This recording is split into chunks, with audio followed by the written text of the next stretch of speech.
only the echo of other people's approval, shaped into your shadow. You wore your persona like armor, crafted to please, to impress, to belong. But Jung warned us, the persona is not who we are. It is who we are afraid to stop being. And here in this forest of stillness, you begin to feel it. You've been living for a crowd that isn't even watching. You've been running a race where the finish line keeps moving, a marathon of mirrors, each one showing who you should be, never who you are. And now here, the mirror refusing to lie, you face something terrifying, the absence of self. What if you simply stopped performing, stopped chasing, stopped caring what they think? Would the world still spin? Would they still control you if you no longer gave them permission? Not rebellion. This is liberation through detachment. A quiet revolution, vanishing from the roles they wrote for you. You realize you were never imprisoned by chains, but by mirrors, by the need to be seen, to be validated. And now you are invisible, not to the world, but to their expectations. And in that invisibility, you begin to see yourself. Nietzsche called it the beginning of becoming. It's the first step away from the herd, the first step into the abyss. The silence is loud. Yes, solitude stings. Schopenhauer would tell you. Suffering is not the enemy. It is the soil where true selfhood grows, Kierkegaard would say. This is despair, but not the fatal kind. This is the despair that awakens, Len Watts whispers from the stillness. The ego, that little actor always needing applause, was never real. Just a trick of perception. Now, the act is over. The curtain falls. And what remains is presence, still, real, unapologetically alone. But something else stirs. Far away, in the towns and homes you once belonged to, they feel your silence, feel your detachment, and they begin to panic. Because when you stop caring, not out of bitterness, but out of clarity, their illusions begin to unravel. They needed your participation. They needed your agreement, your fear. Their power over you was never about force. It was about belief. And now, you no longer believe. The chains slip off. Not with a clash, but with a breath. You do not run. You do not scream. You walk, still whole. The forest does not hold you. The mirror no longer matters. You step into a clearing where there is no stage. No audience. Just you in the world as it is. Unfiltered. Perhaps now, for the first time, you are not a reflection, or real. We are all born into a theater, not of our choosing. Not with a script we wrote, but with roles already waiting, etched into the wood of the stage long before our first breath. The good son, the ideal wife, the obedient worker, the loyal citizen, the smiling friend. We are handed these masks, gently, sweetly, and told they are a face. At first, they feel light, like pretend. Like a game of dress-up in a world that rewards obedience with applause. But time passes, and the mask begins to stick, fuses with our skin, sinks into the voice, presses into the eyes. Until the line between who we are and who we perform is no longer visible. Jung called it the persona, the version of us carved to survive the social stage. Crafted not from truth, but from strategy. As fitting in is safer than being seen, because applause drowns out silence. Because who would love the raw, unfiltered face beneath? So we play our part. We smile on cue. We nod at the right words. We laugh in rhythm with the others, even when the joke doesn't land inside us. But something begins to crack. A tremble in the grin, a delay in the laughter, a heaviness in the costume. Your body shows the truth before your mouth dares to speak it. Because deep inside, in a room you've locked and forgotten, your real self is still awake. Watching, waiting, suffocating under layers of roles you never agreed to play, and suddenly the applause sounds hollow, like static, like ghosts clapping for a performance you're no longer in. You begin to notice. The shoulds haunt you like whispers in the wings. You should be successful. You should get married. You should be grateful. But gratitude is hard when you're grateful for a life that isn't yours. You become a prisoner, not in chains, but in choreography. And even when no one is watching, you still dance? Why? Because silence terrifies you more than applause does. In the silence, you might hear the truth, In the stillness, you might meet yourself. Now, and that is the greatest fear of all. Kierkegaard called this the beginning of despair, but not the dramatic kind, not the scream, the breakdown, the storm. No, the despair that whispers, that sits with you while you smile at dinner, that walks beside you through successful moments, that taps on your shoulder when you're finally alone. It says, "You are not who you pretend to be," and worse, they only love the actor, not the soul. So you're refaced with a paradox. Do you keep playing the part and earn their love, knowing it's not really yours? Or do you take off the mask and risk being invisible? This is the edge of the abyss. Nietzsche stood here too. He spoke of the herd, those who fear the individual who dares to be real, because to remove the mask is to remind them that they're still wearing theirs. Alan Watts would say, "The self you think you are, the one behind the mask, is also an illusion, a layer, a dream. But under all dreams, there is stillness. And in stillness, you begin again, not as an actor, not as a mask, but as a presence, as being the stage is still there. The audience may still clap, but you no longer perform. You walk off stage into the dark and disappear into the trees, because that's where real life waits. Beyond the curtain, beyond the echo. In the quiet where no one is watching, you begin to live. The moment you stop pretending, you are cast out. Not violently, not with fire or fury, but with silence.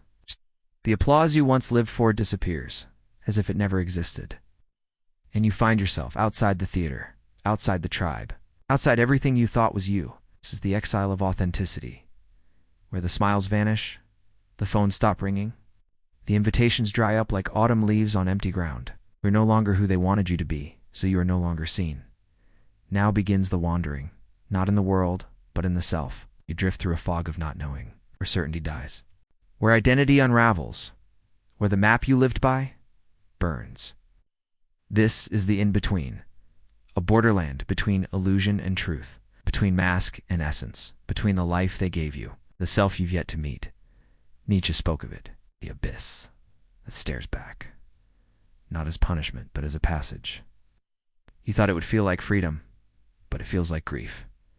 And here, in the stillness, your shadow awakens, not a monster, it's not a demon, it's but a voice, ancient, repressed, true. It whispers the things you were taught to hide: rage, jealousy, desire, fear. You tried to bury them in politeness, in success, in approval. But the shadow does not die. It waits, and in the fog with no one left to impress, it speaks. Jung called this confrontation sacred. The cave you fear to enter, he said, holds the treasure you seek. And in that cave you find not treasure, but truth, unedited, untamed, unapologetic. You learn what Schopenhauer knew, that suffering is not the enemy. It is the only teacher that never lies. Comfort had made you obedient, but it never made you free. It made you small, predictable, digestible.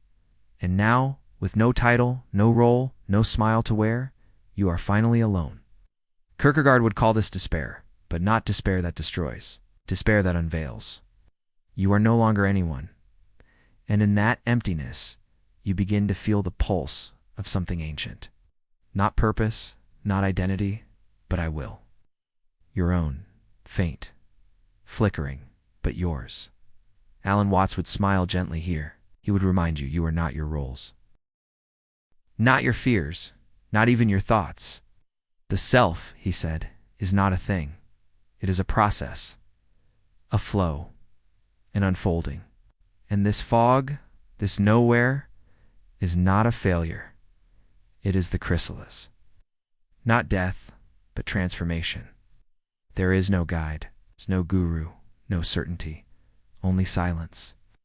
And the quiet, rhythmic beating of something long silenced. The real self returning through the storm of unknowing. You are not found yet, but for the first time, you are not pretending. And that, in a world of mirrors, is the beginning of everything.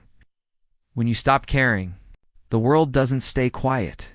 It retaliates, not with violence, but with whispers, with distance, with confusion disguised as concern, Friends begin to call you different, not in awe, in warning. Family wraps their discomfort in guilt. Colleagues exchange glances when you speak too freely. Lovers grow cold. You didn't push them away, you just stopped reaching. And that, to them, is rebellion. Because when you detach, when you no longer chase approval, when you begin to breathe on your own, they feel it.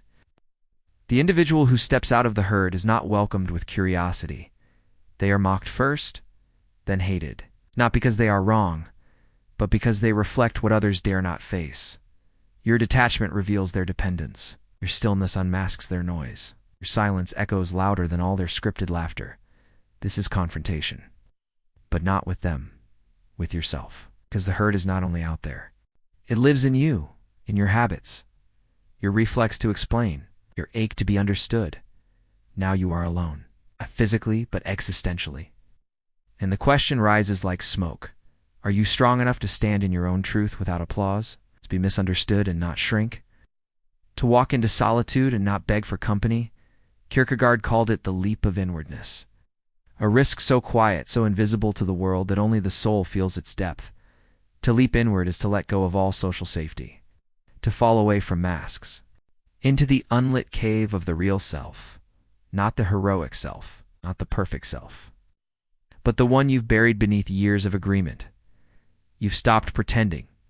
But the world preferred the lie, and so it withdraws. You lose connection, gain clarity. It's visuals. The figure kneels at the edge of a dark lake. Their reflection is distorted, then disappears altogether. The wind calms. Time slows. Alan Watts once said, "The ego, the one who craves attention, acceptance, and status, is a social hallucination." And now, in the absence of others, you feel that hallucination burn. The ego wreathes in withdrawal, begs to be noticed, validated, fed, but there is no one here to feed it, only the silence, only the space it used to fill, and beneath the ashes, something sacred begins to stir. Not a new identity, it's not another role, but presence, awareness, being. You are not becoming a better version of what they wanted. You are dissolving the need to be wanted at all, and in that dissolving freedom, you begin to see the herd for what it was, a comfort, a trance, a protection from yourself. You begin to see solitude differently, not loneliness, but liberation. The rejection was not exile, it was an initiation. The masks fall, the noise fades, the applause dies. And what's left is a silence so deep it becomes music. Because when you are no longer driven by the fear of being alone, you finally arrive in the one place you were always afraid to go. Yourself. Once you've stopped caring, truly stopped, a strange thing begins to unfold. The noise of life doesn't disappear, it simply loses its grip.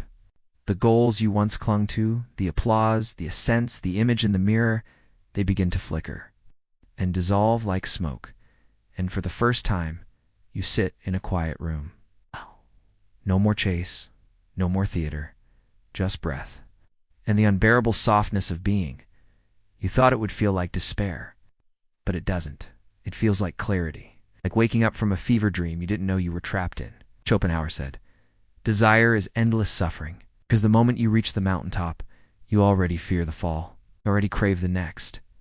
But now, there is no next, not because you've conquered desire, but because something in you has stopped believing in the reward. You haven't renounced the world. You've renounced your addiction to its approval. This is not apathy. It is lucidity. You still feel, but differently now. Pleasure doesn't pull you. Pain doesn't define you. You begin to notice silence, the shape of light on the wall, the space between thoughts, and you realize you don't need more. You need less. Less noise, less pressure, less self. Alan Watts said the ego is a social hallucination, a mask stitched from memory, approval, expectation. Now, the mask has slipped, and what's left underneath is not another version of you. It's the space where you used to be. The persona has crumbled, as the roles have faded, and behind it all, strange emptiness appears. Still, silent, sacred. It is not depression. It's not the darkness that consumes. It is the void that reveals. Nietzsche called it the abyss, and warned of staring too long.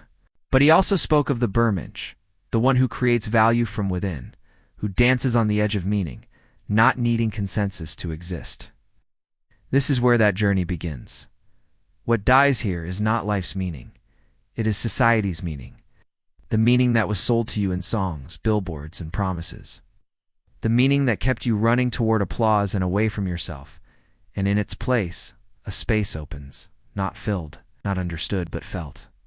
This space is not a reward. It is not a stage. It is not for display. It is where the real work begins. Carl Jung knew this territory, called it individuation, the path toward the self that does not borrow from others. But to walk that path, you must be willing to let false meaning collapse and stand in the wreckage without rushing to rebuild. That is the paradox Kierkegaard spoke of. To lose everything you were told to want and call it freedom. To let meaning die so truth can begin. This isn't the end. It's the clearing. The first moment of silence after a lifetime of noise. Now, you're ready to begin again. Not with more, but with less. With truth, not performance. With being, not becoming. A vast, fog-draped forest just before dawn. Trees rise like silent sentinels, their silhouettes stretched by the faintest glow on the horizon. The camera glides slowly through the mist. There's no music.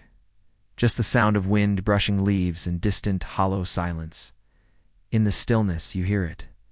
Not a voice, not a thought, but a pull. A quiet gravity drawing you inward, toward something long abandoned, but never lost. Their steps are slow, deliberate, like someone relearning how to walk after forgetting the weight of their own legs. You once followed the noise, applause, opinions, expectations. Now in the hush, something else emerges. Your own compass. It's worn by years of disuse, but still pointing true. The figure pauses before a still pond. The water reflects them imperfectly, rippled and distorted. Slowly, the surface stills, and a clearer image forms. Tired eyes, a face stripped of masks. Jung called this individuation, not perfection, but wholeness. A union between the light you've shown the world and the shadows you buried to belong. A flicker, the reflection splits. Half the image becomes shadow, staring back, not threatening, but waiting, welcoming. Your shadow doesn't want to destroy you. It wants to be seen, to be accepted, to be made part of your stride, not your shame. The figure steps into the pond. Water ripples outward as they submerge up to the waist. Fog clings to their skin like memory. You are no longer reactive, no longer dancing to borrowed rhythms, no longer apologizing for your own beat. Slow montage. The figure walking through different symbolic environments. Through a crowd, motionless while everyone else rushes past. Alone in a dark library, lighting a candle. Standing beneath a crumbling clock tower as time stops. You choose truth over comfort. Solitude over approval. Depth over performance. The figure ascends a mountain trail. Fog begins to thin. Breaths become visible, slow, grounded. This isn't isolation. This is sovereignty, a quiet kind of power. Not over others, but over yourself. A puppet stage. Marionettes dangle on strings. Figure enters from the side and sees their own likeness among them, hanging lifeless. Alan Watts would say, "You are no longer the puppet, you are the puppeteer." And the strings, they were always in your hands. The figure reaches up and cuts the strings. Their likeness falls and dissolves into dust. The camera shifts upward, revealing a boundless night sky opening above. You are not playing a role anymore. You are not trying to be seen. You are simply here, not as an identity, but as presence. The figure now sits beneath a tree, serene, still. A single beam of sunlight pierces through the canopy, illuminating their face, eyes closed, breathing calm. There is no audience left to perform for, no script to memorize, no stage to stand on. Not in defiance, but in liberation. Time-lapse of the forest, fog clearing, sunlight pouring in, shadows retreating. The figure remains grounded and peaceful. This is not a final arrival. It is the beginning of real movement, from the center, from stillness. A mirror placed in the middle of the forest. The figure walks toward it. This time, The reflection does not fracture. It does not look away. It nods. It smiles. You have returned. Not to who you were, but to what you are. And from here, everything begins again. A deep, calming silence. Then, a single heartbeat. Then nothing. A gray, overcast sky hangs above a quiet town square. People bustle in choreographed rhythm. Same steps, same smiles, same silence behind their eyes. A subtle mechanical hum underlies the scene, like the turning of unseen gears. When you stop caring, they panic. Not because they love you, because your silence breaks their spell. A lone figure stands still in the center of the moving crowd. The people blur as they pass, faceless, like echoes of each other. The figure's eyes are clear, watching but not participating. You've stepped out of the performance, out of the applause-driven dance. You've detached. Not from love, but from illusion. A long dinner table filled with people laughing, clinking glasses. The camera drifts to the end of the table where the figure sits, silent, not angry, but distant. The world around them feels hollow, like actors reading lines they didn't write. Your detachment becomes their discomfort. Your peace becomes their problem, your silence. A mirror held up to their noise. That same mirror now suspended in a dark forest. It sways slightly as wind rustles the branches. In it, fleeting reflections of shouting mouths, dissolving into static, Nietzsche said. They hate you not because you're wrong, because you make them question if they are. Flashbacks. The figure declining an invitation. Closing a laptop as a digital argument flashes on screen. Walking away from a group locked in laughter that doesn't reach their eyes. Each time someone calls after them, not in concern, but in control. They don't miss you. They miss the version of you that obeyed. The you that nodded on cue, smiled on demand, apologized for existing too loudly, a stage, bright lights. The figure stands front and center, surrounded by shadows clapping endlessly. Suddenly, they step backward. Off the stage, the clapping stops. They will say you're cold. They will say you've changed. And in a way you have, but not into something lesser, into something freer. A cracked mask lies in the dirt. The figure kneels beside it, not with bitterness, but reverence, as if burying an old version of themselves with grace. They rise without it, lighter. You stopped performing. You stopped proving.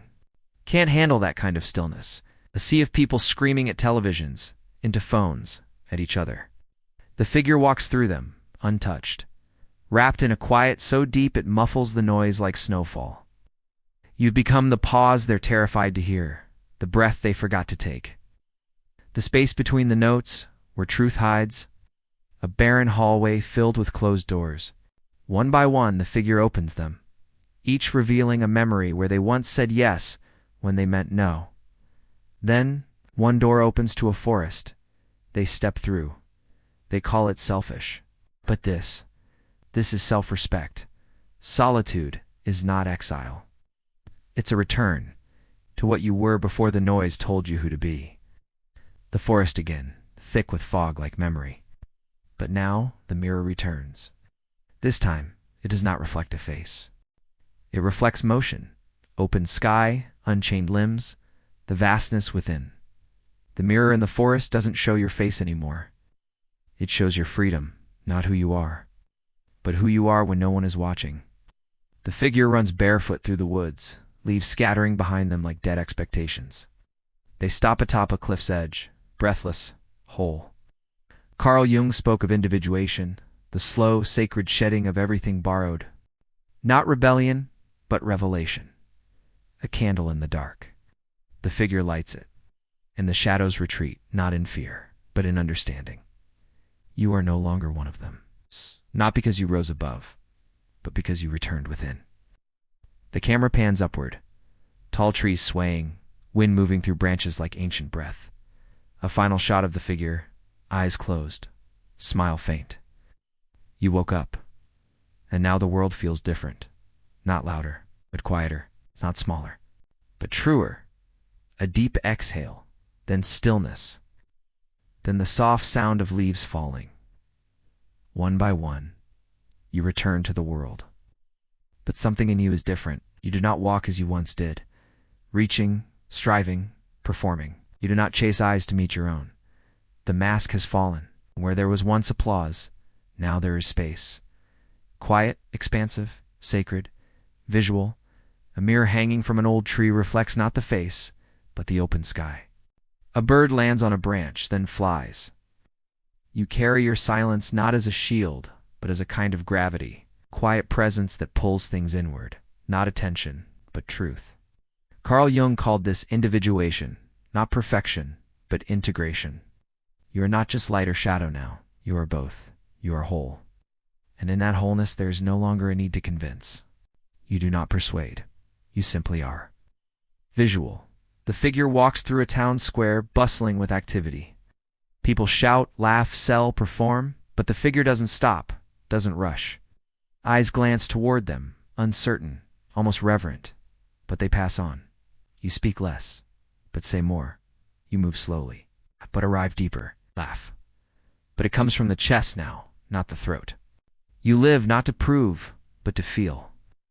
There is no spotlight anymore, just sunlight, just wind, just earth beneath your bare feet. Visual, flashback. The same figure once stood on that stage, painted with lights, cheered by faceless voices. They bowed, but their eyes were empty. That version of them flickers, then fades. You remember the stage? You remember the mask? But it no longer fits. You walk past the crowd now. Past the games, past the posturing. The herd is still there, still clapping, still jeering, still watching. But they no longer see you, because you are no longer playing. Nietzsche once said, "He who has a why to live can bear almost any how." And now your why is inward, not upward, not outward, but rooted. Rooted in presence, in stillness. No music, just natural sound. Leaves rustle, water trickles, wind breathes. The figure sits beneath a tree, eyes closed, no expression, just being. Alan Watts might say, "You've remembered that the self you once tried to fix was just a roll, a ripple in the stream.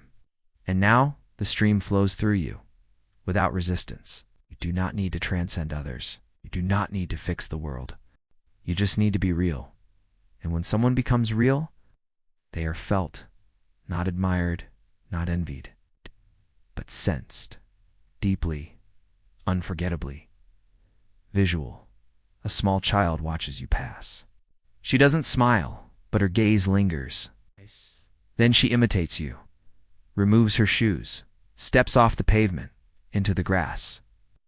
You are not louder now, just clearer. You are not above, just beyond. You have finally come home.